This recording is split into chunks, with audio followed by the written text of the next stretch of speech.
अमेरिकी राष्ट्रपति Donald Trump ने रूस के राष्ट्रपति व्लादिमीर पुतिन से फोन कॉल पर लगभग 2 घंटे बातचीत की है। जब से वो दोबारा अमेरिकी सत्ता में आए हैं, तब से वो लगातार ये कोशिश कर रहे हैं कि आखिर किसी भी तरह रूस यूक्रेन के बीच कभी तो युद्ध विराम हो जाए, क्योंकि डोनाल्ड ट्रंप लास्ट अमेरिकी राष्ट्रपति चुनाव से पहले कहा करते थे कि वो जिस दिन सत्ता में आएंगे चुटकी बजाएंगे और रूस यूक्रेन के बीच चल रही भीषण जंग थम जाएगी।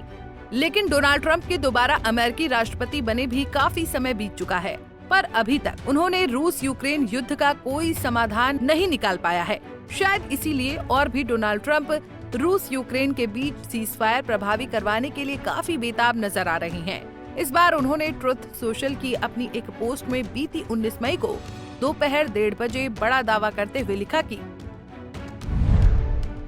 रूस के राष्ट्रपति व्लादिमीर पुतिन के साथ मेरी 2 घंटे की बातचीत अभी पूरी हुई है। मेरा मानना है कि ये बहुत अच्छी रही। रूस और यूक्रेन तुरंत युद्ध विराम और उससे भी महत्वपूर्ण बात, युद्ध के अंत के लिए बातचीत शुरू करेंगे। इसके लिए शर्तों पर दोनों पक्षों के बीच बातचीत होगी, क्योंकि ऐसा केवल इसलिए हो सकता है क्योंकि वो बातचीत के विवरण जानते हैं, जिसके बारे में किसी और को पता नहीं होगा। बातचीत का लहजा और भावना बहुत बढ़िया थी। अगर ऐसा नहीं होता तो मैं बाद में नहीं बल्कि अभी कहता। रूस इस भयावह रक्तपात के खत्म होने के बाद संयुक्त राज्य अमेरिका के साथ बड़े पैमाने पर व्यापार करना चाहता है और मैं इससे सहमत हूँ। रूस के लिए बहुत बड़ी मात्रा में नौकरियां और संपत्ति बनाने का एक जबरदस्त अवसर है। इसकी क्षमता असीमित है। इसी तरह यूक्रेन और देश के पुनर्निर्माण की प्रक्रिया में व्यापार पर एक बड़ा लाभार्थी हो सकता है। रूस और यूक्रेन के बीच बातचीत तुरंत शुरू होगी। मैंने यूक्रेन के राष्ट्रपति वोलोडिमिर जेलेंस्की, यूरोपीय आयोग की अध्यक्ष Ursula von der Leyen, France के राष्ट्रपति इमैनुअल मैक्रोन, इटली के प्रधानमंत्री जियोर्जिया मेलोनी, जर्मनी के चांसलर फ्रेडरिक मर्ज और फिनलैंड के राष्ट्रपति अलेक्जेंडर स्टेप को राष्ट्रपति पुतिन के साथ बातचीत के तुरंत बाद मेरे साथ बातचीत के दौरान इस बारे में सूचित किया है। पोप द्वारा प्रतिनिधित्व किए जाने वाले वेटिकन ने कहा कि वो वार्ता की मेजबानी करने में बहुत दिलचस्पी रखेगा। प्रक्रिया शुरू होने दें। डोनाल्ड ट्रंप की इतनी लंबी चौड़ी प्रतिक्रिया के बाद रूसी राष्ट्रपति व्लादिमीर पुतिन ने भी अपनी प्रतिक्रिया साझा की है।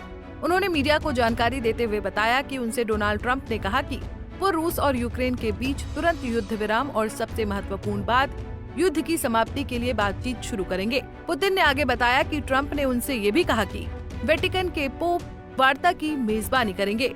आगे पुतिन ने कहा कि उन दोनों लोगों के बीच 2 घंटे की फोन कॉल बहुत जानकारीपूर्ण और बहुत स्पष्ट थी। ट्रंप और पुतिन की फोन वार्ता पर अपनी प्रतिक्रिया साझा करते हुए यूक्रेनी राष्ट्रपति वोलोडिमिर जेलेंस्की ने सोशल मीडिया प्लेटफॉर्म एक्स पर अपने हैंडल से की एक पोस्ट में 20 मई को 2:39 पर लिखा कि फिनलैंड के राष्ट्रपति अलेक्जेंडर स्टेप ने बात की। हमने भागीदारों के साथ अपने संपर्कों के बारे में एक दूसरे को जानकारी दी और अमेरिकी राष्ट्रपति के साथ कल की बातचीत के विवरण पर चर्चा की। मुख्य बिंदु ये है कि शांति के उद्देश्य से कूटनीति को अच्छी तरह से समन्वित किया जाना चाहिए और ठोस परिणामों का ध्यान केंद्रित किया जाना चाहिए।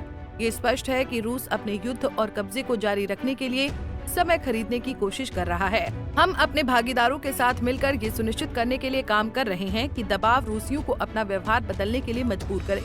प्रतिबंध मायने रखते हैं और मैं उन सभी का आभारी हूं जो इस युद्ध के लिए जिम्मेदार लोगों के लिए उन्हें और अधिक कठोर बना रहे हैं। इसमें कोई संदेह नहीं है कि युद्ध को बातचीत की मेज पर समाप्त होना चाहिए। मेज पर रखे गए प्रस्ताव स्पष्ट और यथार्थवादी होने चाहिए।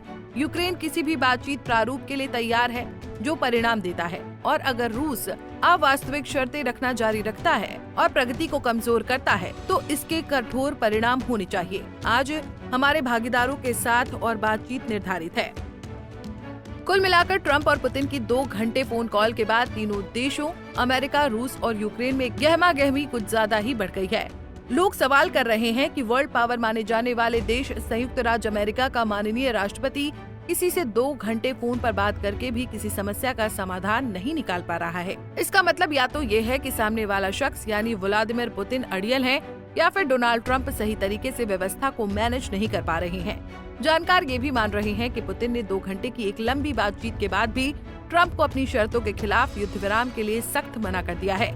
इस पर 20 मई की सुबह व्हाइट हाउस में प्रेस ब्रीफिंग के दौरान जब राष्ट्रपति डोनाल्ड ट्रंप से एक पत्रकार ने पूछा कि क्या आपके दिमाग में कोई रेड लाइन है, कि आपके पीछे हटने की क्या वजह है, तो इस पर ट्रंप कहते सुनाई पड़ते हैं कि हाँ, मेरे दिमाग में है, लेकिन मैं इसकी घोषणा नहीं करना चाहता। ये मेरी लड़ाई नहीं है। Do you have a red line in your head of what would cause you to back away? And Yeah, what in my exactly- head, but not something I'm going to Share. announce. But yeah, definitely in my head I do, yeah. Exactly would that look Because this like? isn't our war. This is not my war. This is not the war. I mean, we got ourselves entangled in something that we shouldn't have been involved in. And we would have been a lot better off, and maybe the whole thing would have been better off, because it can't be much worse. It's a real mess. It's a death trap. So I think that, yeah, I would say I do have a certain line, but I don't want to say what that line is, because I think it makes the negotiation even more difficult than it is. Yes, please. Putin के बाद Donald Trump का ये बेरुखा रुख देखकर ही शायद यूक्रेनी राष्ट्रपति Volodymyr Zelensky रूस पर 1 इंच भी भरोसा नहीं कर पा रहे हैं। इसलिए भी रूस यूक्रेन युद्ध अभी भी अधर में लटका हुआ है और कब तक लटका रहेगा कोई नहीं जानता। Bureau report, Punjab Kesari TV. हमसे जुड़े रहने के लिए हमारे YouTube चैनल को सब्सक्राइब करें और नई वीडियो की नोटिफिकेशन के लिए बेल आइकॉन को दबाएं।